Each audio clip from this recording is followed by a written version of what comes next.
Fall is all about cozy comforts, and with Hero Bread, you can enjoy all your favorites and still hit your health goals. From breakfast bagels and meal prepped enchiladas to mouth-watering burgers and cheesy noodles. You won't believe Hero Bread's options have 0 to 5 grams net carbs and are high fiber from the taste and texture. And right now, Hero Bread is offering 10% off your order. Go to hero.co and use code FALL25 at checkout. That's FALL25 at HERO.co. All figures are per serving of Hero Bread. Contains 2 to 18 grams of fat per serving. See the product nutrition panels on hero.co for more information.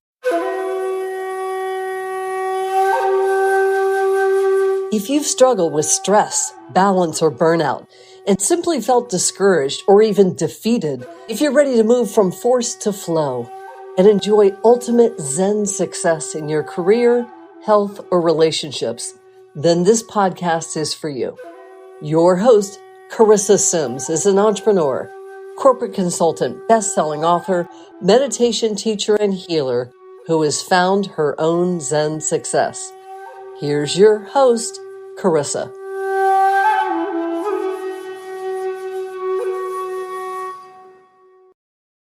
Today, I have the pleasure of speaking with Christine McKay, business negotiation strategist. Christine McKay, author of Why Not Ask?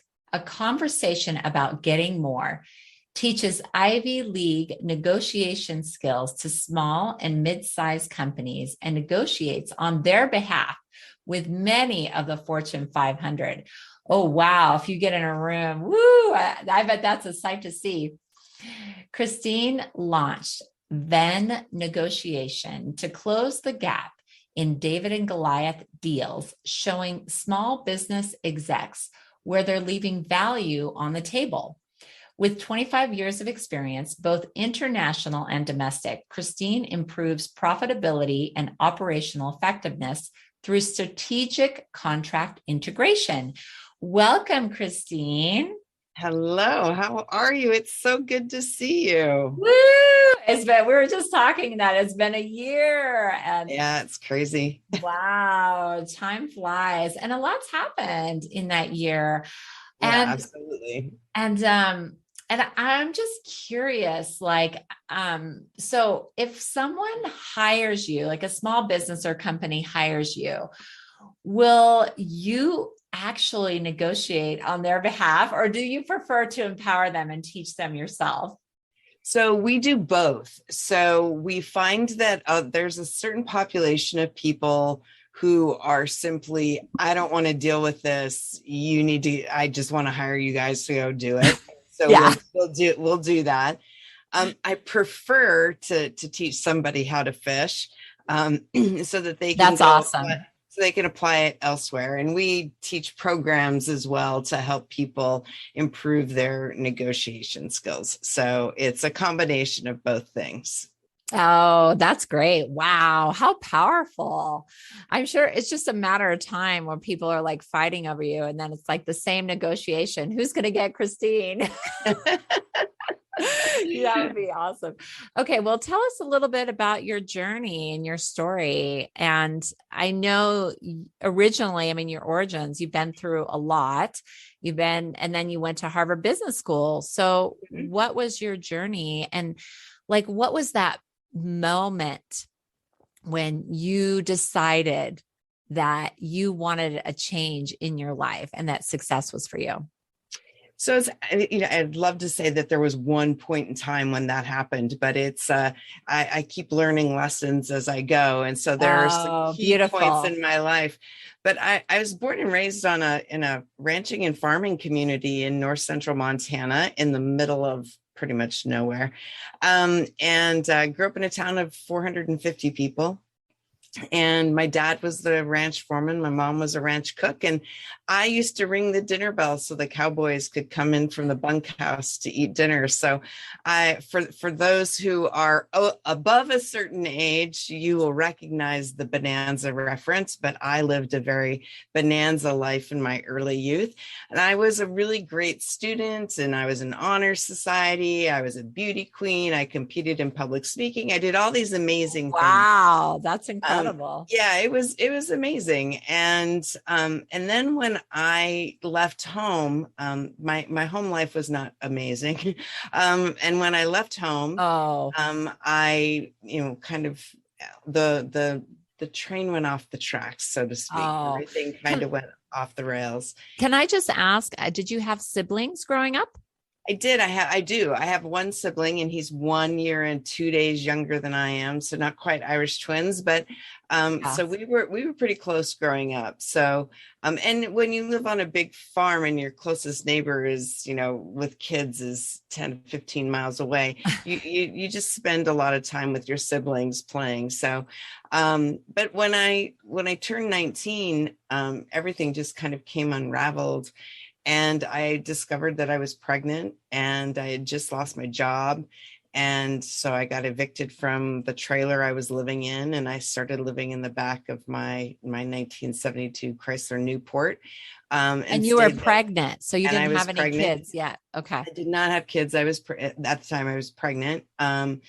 And so I was homeless. I was part of what in the United States we call the hidden homeless. So when I could, I would surf from one sofa to the next. I did not have health care. You could not get food stamps. I couldn't get food stamps because I didn't have an address.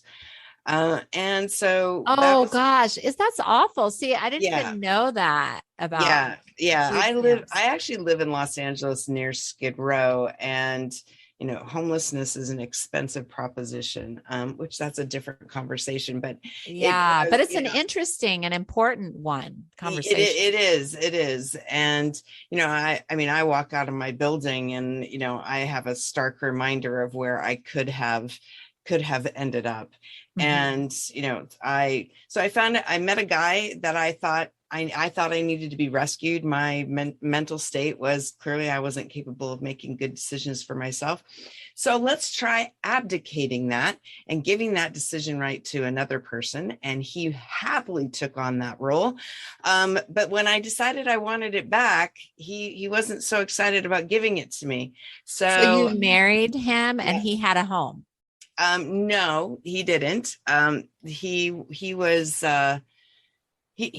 he had his own issues, and but we kind of moved from on, and we were griping together and crying, in the traditional Wall Street way, right? Just trying to be tough through it. And then at the end, right before I hung up, he said, "Oh, I love your stuff on LinkedIn about wisdom and all of this." And he's the last guy I would think would say something like that. So I encourage you and your listeners and folks who pay attention to your podcast to have some courage, right? To bring that wisdom skill of courage, not too much, right? Just like a courage to do a challenging hike is good, but a courage to do a hike that's too challenging for you now flips you into danger.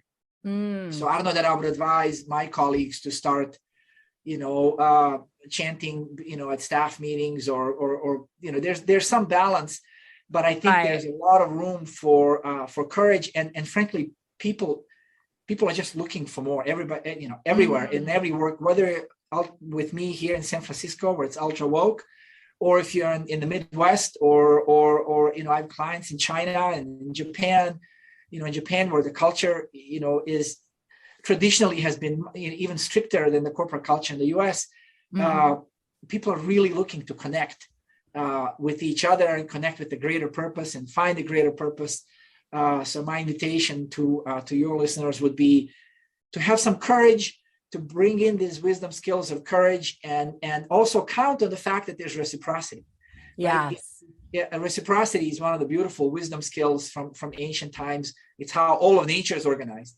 And count on the fact that if you lead with trust, and if you lead with respect, and if you lead with some courage to open up and be vulnerable, there's a huge chance it will come back. Not every time, but on balance, you'll be better off showing some courage to open up more at work.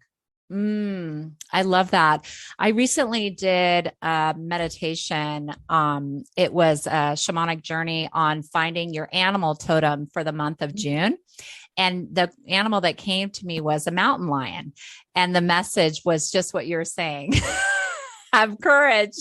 So I just love that. But you're right. You're not going to expect all these execs to be chanting in the boardroom, but maybe they'll chant before or tell everybody take a deep breath, so maybe there's simple ways they could integrate mindfulness or spirituality in what they're doing and create that balance or create that environment, like you're saying, to feel free to be vulnerable or ask for help if they feel like something is too challenging or collaborate with something. Absolutely. And you know what? Some corporate cultures support that. Others don't. There are some corporate cultures I know with working with so many different clients where it's really, a lot of backstabbing and just everybody hates everybody. And it's the kind of the incentive system, the financial economic incentive system is set up that it's win-lose rather than win-win. And, I run a little investment bank now. And I started 1 year ago. It was acquired by a huge bank called Houlihan Lokey. It's $8 billion bank. And we were inside that firm. And I always thought, when you run a small firm, it's easier to manage a culture. But in a big firm, Wall Street investment bank, it's going to be backstabbing. I was completely wrong. It's a huge company, several thousand people. I mean, we spent almost 4 years there. Just super nice folks on the way in, right? When they're supposed to be nice, and then also being there for 4 years. So that's, annual reviews and performance reviews and all this. And then so on the way out, as we left in a good way. And a lot of people talk about corporations in a particular way, and absolutely there are some corporate cultures that are toxic. But also, that's a good question for your listeners to ask themselves, should I really be investing my time here? Like, how wise is it to be investing my time? I'm not suggesting they just pick up and leave. Yeah, we're not saying you quit right away, but really look inside and see if this is the right place for you. I get what you're saying. And that's what you're talking about, courage. Yeah, having courage there, but, courage it's often misunderstood. People think it's just like, I'm going to go get it and all this. But before courage comes reflection. That's another ancient wisdom skill. It's to really sit and think about what's really going on at this company. Why am I really at this job? Or I have my own startup, whatever it is. Is this really the best use of my time? Where is the best use of my time? And if you're an entrepreneur and you're running a business and maybe there's 3 or 4 of you, who's the 5th person you need to hire right now? Is it administrative assistant? Is it a salesperson? Is it a new CEO? Maybe you're not that. Maybe you're the founder, but not the CEO. I've done this in my companies, a number of times where at some point the machine of running the company becomes so big that you need a person to just be the CEO to run the machine, to run the company. Because for me as an entrepreneur and founder, that's, it stops being fun. When I still want to be involved, I still want to do all of these different things. And it worked several times where I brought in a CEO. Once I brought in a CEO who ended up firing me. Were you okay with that? You're smiling. But, I wasn't smiling at the time. Yeah. But you know what? You learn. It's, he ended up doing me a huge favor. Because I went into, I used to be in medical devices. Yeah. And in medical devices, you have the FDA and everything takes 10 years and all of this. And then it pushed me to go into investment banking, which fits really well with my undiagnosed ADHD, because every day there's a different project. Every day there's a new shiny object, right? And when you're building a medical device, I built brain medical devices to measure brain waves. Every day you're just doing that for 10 years. And reflection is a tool that I didn't have at the time. Had I had it, I would have figured this out on my own. So it's not just about knowing the concept of reflection, but it's also the practice of reflection. And for some people, it's meditation. For other people, it's getting healing work done, like body work, which is really important. For me, that's the time for reflection. That's the best time for reflection. A simple sitting down meditation for me is really hard. But being in a session with a therapist and a person that's, doing real body work, that's when, for me, is the time to reflect. So it's about finding what is it for you, and if you need courage to make a decision, maybe before that step of just being rah, have some reflection and say, who am I? What I really want? What would really support me? What kind of people do I want in my life? For some people, the lovey-dovey environment is that's not why they're there. They just want to go and win. They just want to block and tackle, sell the house, build a project, sell the car, whatever it is. And they honestly, genuinely, it's not that they don't know that all the other stuff exists. They just don't want it. And if you find yourself that you're more of a lovey-dovey kind of type and you're in that environment, you're just in the wrong environment. It's not their fault. It's not your fault. Just move on. I say it as if it's easy. It's not easy. Yeah. People might feel trapped because of the money or whatever reason. They have a family and supporting them, but there might be bigger things waiting for you on the other side, like for you. Yeah. I mean, look, I have 4 kids. I never had 1 month without making money. You just have to do it. It doesn't matter how much money you make, how much money you put away. It just feels like living off of savings is like you're taking your kids' money, even though you earned it. Right? So every job transition, I made huge transitions in life, but it's always been very thoughtful because I just, frankly, a lot of times, especially early in my career, I didn't have the luxury to just quit my job, take a year in India, and then come back. No, because there was a lot of noses and diapers that needed to be wiped. Yeah. Oh my gosh, that's so sweet that you did the wiping and the diapers. I love that. My husband did too. So amazing. Not all husbands did. So you're a gem.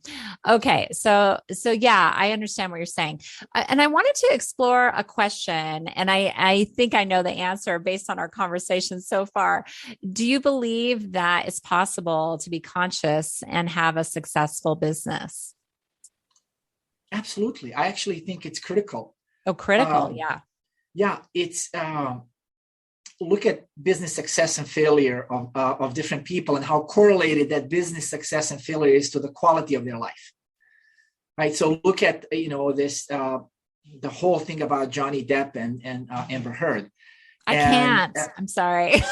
It's difficult, right? It's difficult. I mean, these 2 people, they're young and good looking and smart and extremely talented. Yeah, beautiful. They make a lot of money. Yeah, make a lot of money, and you see the kind of misery that they had in that relationship. That it goes both ways. Now, who wins in court and who loses in court? That's a court battle. That's a different thing. But in the court of public opinion, did either of them win? Right? It's I don't know. They just brought a really dirty, ugly side out that we got to see. And I remember Johnny Depp. I don't know if you remember, there's an old movie called Benny and June, where he fell in love with this young woman who had a mental disability. And it's like such a beautiful movie. And I remember him from those days, right? I'm going to have to watch just that. To hear all of these ugly things that she did and he did and this and that and the other. It just tells you that you can be rich, famous, good looking, talented, and still have a miserable life. You marry a beautiful man, beautiful woman, and you have years of misery. And most of those don't get shown, right? We had now a viewing to somebody's life, with witnesses, and this is one of the reasons I kept going back to wisdoms and saying there's got to be more to life than business success. There's got to be more than this fighting at work and fighting at home. This is not. There's just no happiness here. There's no contentment. There's no point. And same thing with businesses. When I ran medical device companies, what was really nice about it is you produced a medical device that was used on a baby, right? I did hearing testing and brain testing for babies. Okay. And then I built another device that did anesthesia, right? When people are in surgery, so they don't have too much or too little anesthesia. And then we did one for soldiers coming back from Iraq and Afghanistan to tell if they have concussion or not. That's the brain scope, right? That was brain scope. Yeah, it's still out there. It's still running.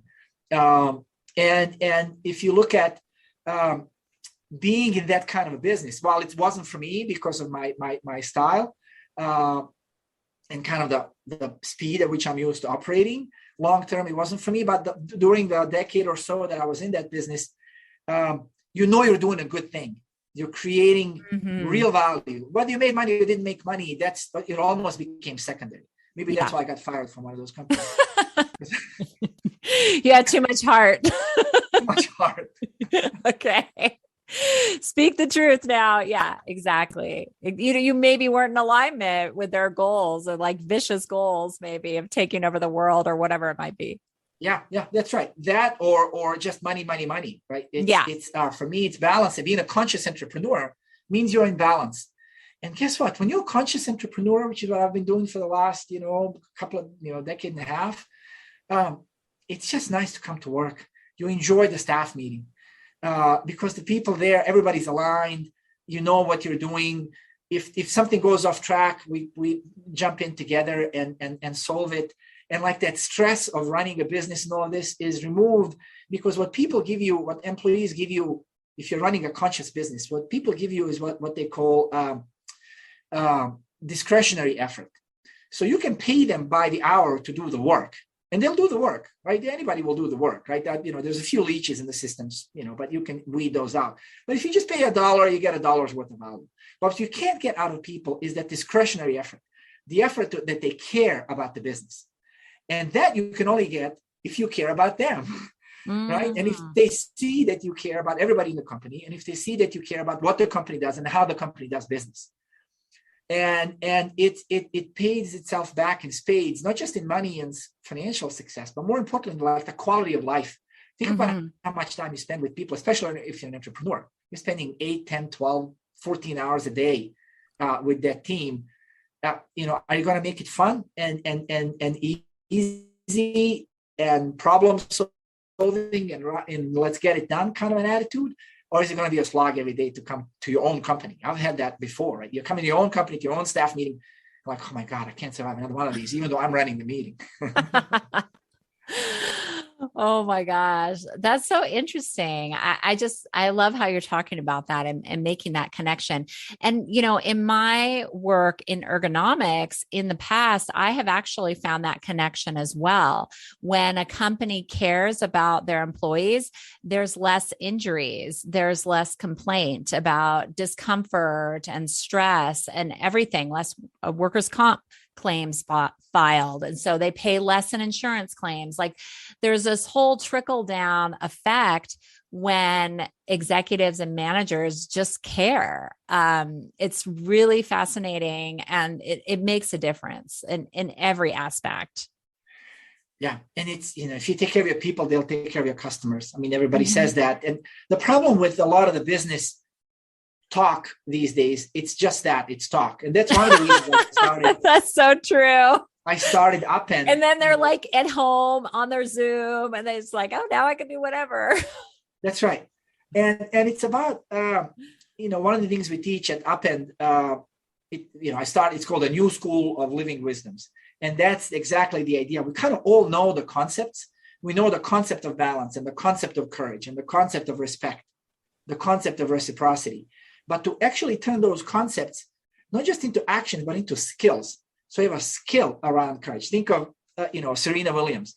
You can get her, wake her up, surprise her at 4:00 in the evening, drag her out to the tennis court, give her, a tennis rack, and she'll start playing because she just has the skill. She doesn't need it. She can pull it up a moment's notice like that. She knows exactly what to do. She'll size her opponent in 2 minutes. She'll figure out what the court is like. She'll figure out the weather and the ball and everything else because she just has a lot of skill. And what I set out to do with Upend is we brought a number of really experienced teachers who've been doing this for 20, 30 years or more to do exactly this, to not just talk about the concepts. We call it affectionately, we say not to have spiritual entertainment. You go and you watch some super high quality produced video by some super well-known person that talk to you about gratitude. It's beautiful, it's wonderful, but it's spiritual entertainment, right? It's like somebody told me the other day, like doing yoga and you get off the mat and you kick the cat. What we do at wow, that is harsh. As a terrible example. Right? No.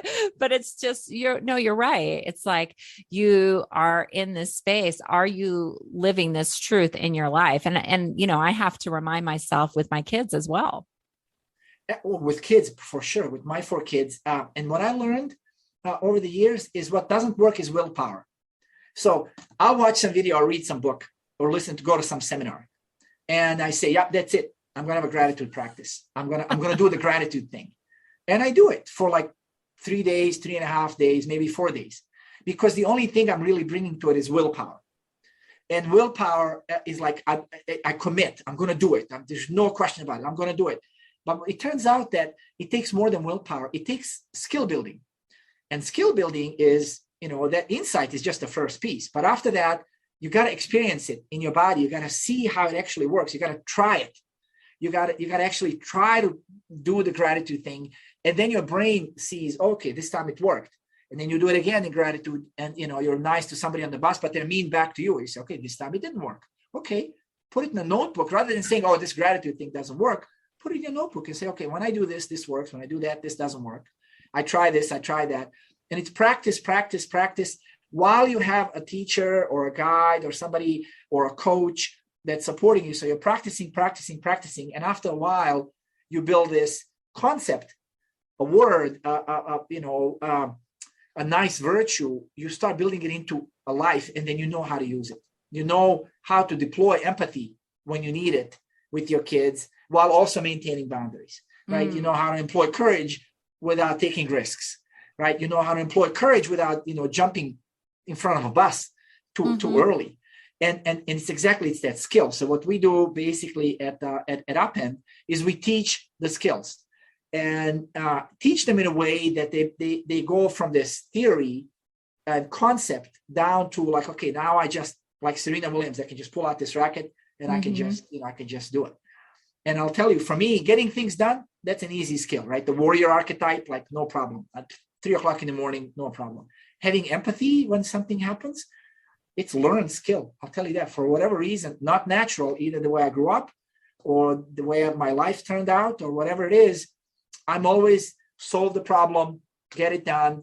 And my 11-year-old told me the other day, he was complaining about something at school was difficult. And I was, teaching him something useful. And he said, Dad, can't you see? I don't need a lesson. I need a hug. Oh, what a sweetie. I have a 10-year-old. So I'm like, wow. If my son asked me for a hug, I would be just like, oh, my heart would melt.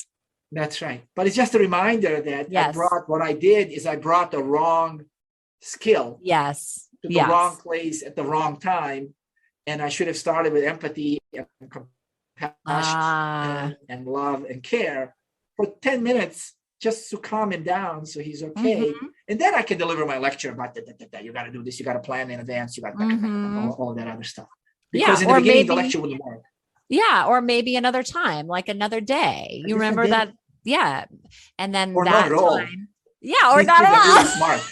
These kids are really smart. Yeah, right. Well, good point. Have him deliver you the lecture of what you needed to learn at that time.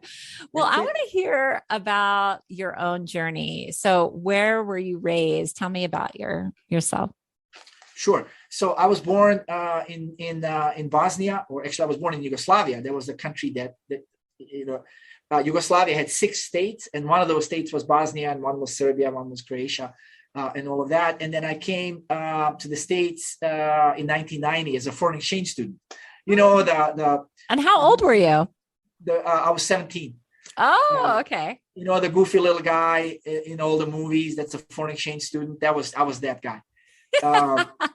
And I went into a really small town. You're kind of luck of the draw. So I went. Yeah, they could make a movie about you, right? That's right. In the Ozarks, called Aurora, Missouri. Beautiful town, home of the hound dogs, just kind of quintessential America, right? Is as America as it gets. And it was, I made so many good friends. My host family, actually, still in touch with them after 30 years. My host mom ended up getting divorced. And then many years later, she came to my wedding as a guest. And she met one of my friends and married him. I love it. How many blessings can you give someone? That's amazing. But it's reciprocity, right? She treated me like a mother. I was in a faraway land without mom and dad. And then while I was here, the war started in Bosnia. So, the movie had to stay with Tom Hanks. Yeah. When he was a man without a country, I was that guy for like 4 years. Like my papers didn't exist. I wasn't, so luckily I was able to get, whatever legal status. I was a student, right? So that helped. So that I wasn't here illegally for even 1 day. So if my student status had expired, I would have to go home. Luckily, they had a program for refugees and all of that. And beautiful. It's been a good investment. I've paid a lot of tax dollars. Oh, that's nice. That's nice. Over the years. But then career took me, I trained as an engineer. What got you interested in that? Yeah, there was another one that I was just good at math. I was good at building things. but it just ended up going too far away from people and humans and being with people and interacting, and it went too much into technology and all of that. So I pulled back out and found a happy mix with this technology investment banking, where I'm with people. All I do is work with people every day, which I enjoy and love, and I get to bring my technology expertise. And 10 years ago, I would have never guessed that I would be here. So this is why it's so important to pay attention to the signals and to have some peace and quiet in life. Interesting. So that we can hear the call of where our skills are better used. Interesting. And what about law school? What made you want to go to law school? I just had a shortage of skills. I'm back again to skills. And when I was doing, mergers and acquisitions and deals, and I do a lot in intellectual property, so many people around me were attorneys, and they just knew what they were talking about. And I was always the outsider. And, I was 40 years old. I had 4 kids. And I said, I'm going to go to law school and do this. So while I was in law school, I started a little company. By the time I finished law school, the company ended up with 40 people. That's great. And that's how we got sold to the big investment bank. But got it. How many years is law school? 4 years? 3. Oh, 3 years. Okay. Oh, okay. Wow. So you had so much success. And did you find that you had a lot of letting go so that you could study and then your business started thriving? Yeah, it was really challenging. That was not a lot of fun. Just bouncing. If I was in any one environment, if I was home with the family, that was fun. If I was at my job, that was fun. If I was at law school, it's fun hanging out with the kids and learning just super cool new stuff. I mean, our Constitution is, when you really study it, it's brilliant. And kind of the whole system of laws is really based on wisdom, right? It's a living, breathing document, right? So we need to continue to add to it and adapt it to current days. But they really thought of everything. They thought of, some populist running off. They thought of, issues of freedom. They thought of a whole variety of things. Now, of course, at that time, they didn't give rights to women and minorities. And, we continue to have this big stain of, how we treated the indigenous people here. But there's movement I think in the right direction over the last few years to talk about these things, and then, to find ways to make amends. And I think we're a country and an idea that has it in itself to really continue to strive for that ideal. Now, if it's moving slower or faster, what did Ruth Bader Ginsburg say? To those who are privileged, equality feels like oppression because they're losing, right? Wow, it's powerful. I love her. Yeah. And so today, how do you inspire win-wins between people, business, and our planet? Really by going back to the teaching of the ancient wisdoms and insisting on a wiser way to live, right? With families, and I struggle, imagine for kids, of course we struggle. We don't always talk to each other all the time. There are struggles, but it's not about the struggle. It's about how you treat each other in the middle of a struggle. And then what do you learn from it and how do you come out? So in my family, with my colleagues at work, in my community, with my friends, how do I bring in these concepts that have been proven to work for tens of thousands of years? And if you just turn to any indigenous culture, they still keep these concepts alive. In the kind of the super tech world that I live in, we've walked away from these concepts. We decided technology is going to solve all our problems. And it's not. It's creating problems. And as I looked for solutions, I looked for, at this guru or this scientific solution or this psychiatric thing or this and that and the other. Something was always short. And part of the problem is some of these great new things, they're just not proven. We don't know if they actually work. But what we do know works is courage, reciprocity, abundance, respect, consent, these basic core virtues, reflection, like that have been tried time and time again, continent after continent, culture after culture, religion after religion. No matter where you look, which religion you dig in deeper and you look at the source documents, maybe not how it's practiced in certain parts of the world, but if you look at the source document where it came from, no matter which religion you look at and where you go, you'll find some of these same learnings which, by the way, come from nature. So that's one of the reasons I spend so much time in nature and fight to preserve, and give right to earth, give a right to a forest to kind of represent itself, if you will, and have a voice through others, so that we don't just come in and we just say, okay, we don't like this forest, we're going to cut it down. We don't like this river, we're going to dam it up. We don't like this, whatever. We need this lithium, we're just going to dig it out of here. And is when that I learned, the Earth Law Center you started? I didn't start it. I'm just a board member. It's been started. Oh, you're a board member. Ago. Beautiful. But it's we are helping pass constitutional rights for nature, and even in the city of Santa Monica, nature has rights. For example, right? There was a city councilor and a city attorney who basically appointed guardians to speak on behalf of nature in the city. So we need those voices, not that they need to be the only voice, but we need those voices in the room that somebody's representing and saying, hey, is there a different way to do this, right? Do we really need this dam, right? Do we need this? So we need to be engaging in discussion that incorporates all of the stakeholders, right? The indigenous people who are on that river. One of the projects we have is helping one of the tribes on Snake River remove the dams off of Snake River because the salmon is gone. Right, and their whole culture is wrapped into the salmon. It's indistinguishable. And we promised them in a treaty that they can have all the salmon they want. But then we built 4 dams, which killed all the salmon. And not only is salmon a sacred animal to them, it's also part of their upbringing. It's part of rites of passage.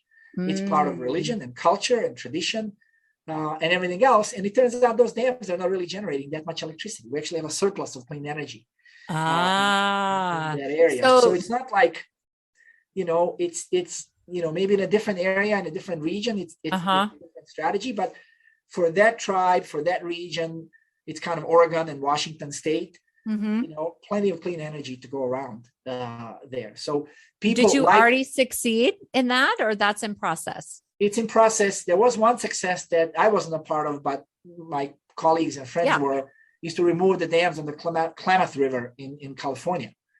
And it was actually done with Berkshire Hathaway. They own the dams, and state of California and the local tribes, Native American tribes that are wonderful. A 4-way deal to bring down these dams and do it. So it can be done, right? And it's a small group of people. There's maybe 100 people in 20 years of work, but they got it done. So now they're an example for the rest of us to say, hey, maybe we can do it here and we can do it here like that. Yeah. Oh my God. That's so amazing. And I love how you're showing the evidence of how much energy it's generating because they're not getting their return on the investment from the dam. So what's the point in blocking all these people? That's amazing. And then, so you get a court order or they get a court order and then the corporation has to comply or they have a certain period of time. That's one way to do it. In this case with the Klamath River, the lawyer who ran the deal, I had a chance to meet him, brilliant guy here in the Bay Area. He actually engineered the deal, so there was no litigation. So engineered the deal. Berkshire Hathaway is run by Warren Buffett, one of the smartest investors in the world. Right? Yes.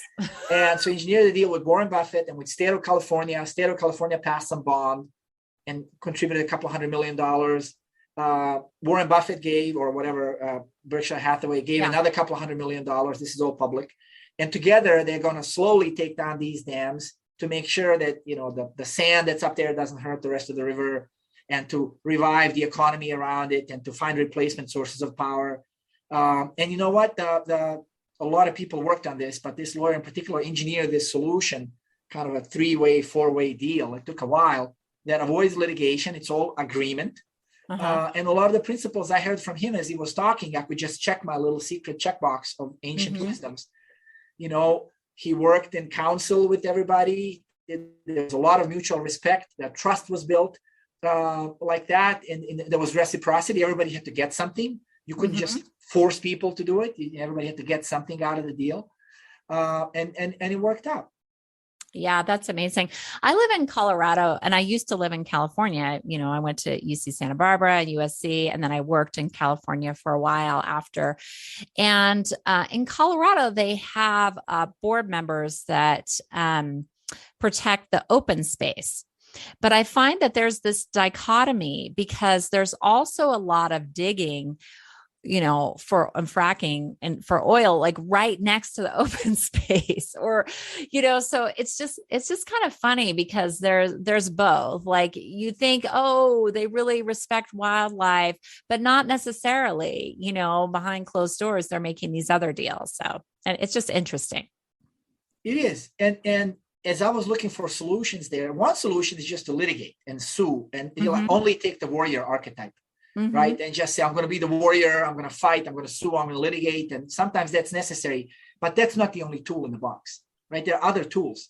There's a tool of empathy. There's a tool of compassion. There's a tool of understanding that these people who are in these industries, they got families, right? They got investments. They got, so we can't just say, okay, now you just go out of business and you go bankrupt and we win. Right. Well, okay. That's one way to do it. But then immediately you're going to turn them into warriors and they're going to start fighting the other way. So is there a smarter way? Is there a wiser way to go about this? And it really is, to me, about education. Why I started the school, at Upend.com is we need more people educated in these skills, because then we come up with third solutions. It's not my solution. It's not your solution. It's third and fourth and the 11th solution.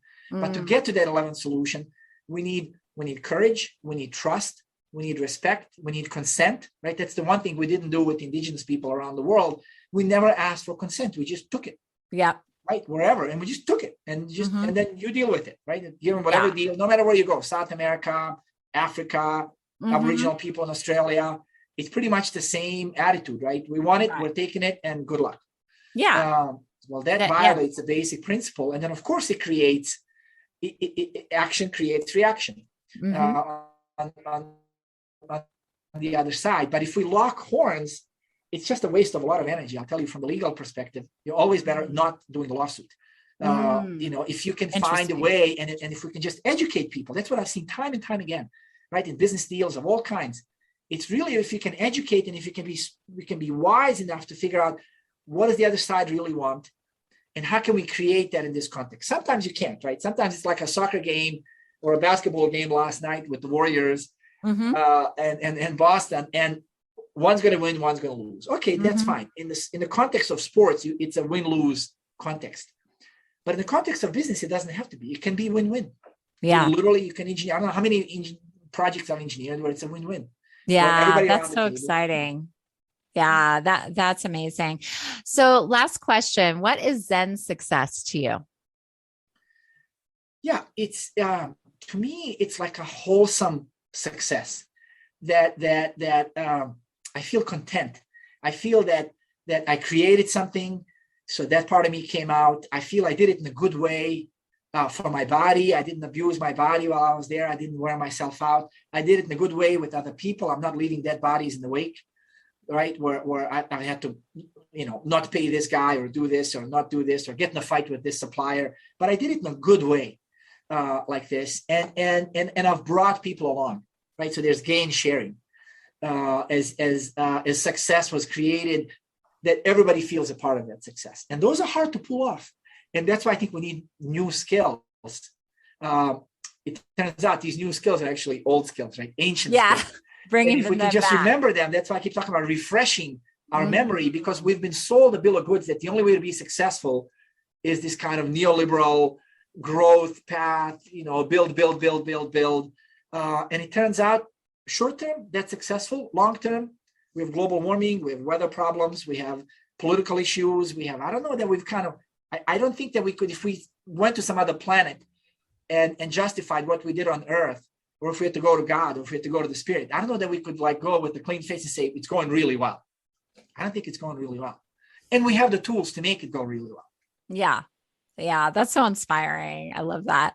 So it's been such a pleasure getting to know you and learning about Upend and all of your businesses and your journey to these ancient wisdoms and spiritual truths. So I'll put the website about you and Upend in the show notes. Any last words of inspiration? I mean, that was pretty inspiring already. So whatever.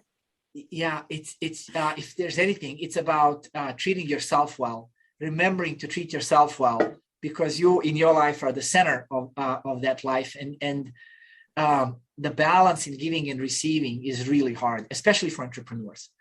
We're used to giving, and we give from our body, and we give from our soul, and we give from our heart. And it's important to also know how to receive and ask for help and take care of your own well-being. And then, as you know, then your family is going to do well. Then your colleagues at work and your clients and your vendors, and then everybody. If you approach everybody when you're well, then the world reflects that wellness back to you, and you bring it into the world. So my last invite to your listeners would be to just take care of themselves. Wow, that is such amazing advice. I love that. And I'm going to take that advice as well. Thank you, Elvir. Have a blessed day. Thank you very much for the opportunity. I really enjoyed meeting you. And thank you for these wonderful questions. It was perfectly teed up. I couldn't have asked them better myself. Thank you so much. Oh, my pleasure. Okay. Bye-bye. Thank you. Bye-bye. Thank you for listening to this week's episode of Zen Success. I would love to get your feedback at zensuccesspodcast.com on what topics you'd be most interested in and what Zen success is to you. Thanks for listening.